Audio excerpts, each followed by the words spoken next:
Patuloy na pinag-uusapan ng fans ang posibilidad ng collaboration ng mga kapamilya stars na sina Janine Gutierrez at Kim Chu.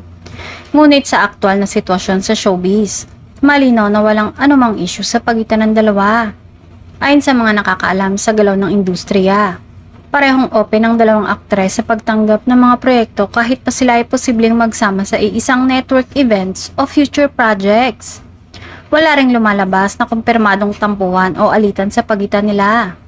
Sa katunayan, ilang beses na ring nagkita ang dalawa sa mga showbiz gatherings at events kung saan pare-pareho silang dumadalo bilang bahagi ng kapamilya family. Normal na lamang sa industriya ang ganitong interaction lalo na sa malalaking network. Nag-ugat lamang ang ilang issue sa social media kung saan may mga fans na nagbibigay ng sariling interpretasyon sa mga ganap at lineup ng mga artista.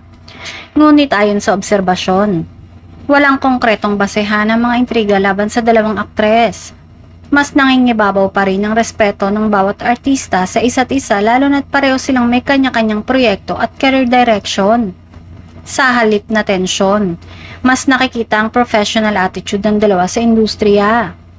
Sa ngayon, bukas ang posibilidad na magsama sina Janine at Kim sa isang proyekto sa hinaharap at kung mangyari man ito, siguradong ikatutuwa ito ng maraming fans na matagal nang umaasam ng collaboration ng dalawang aktres.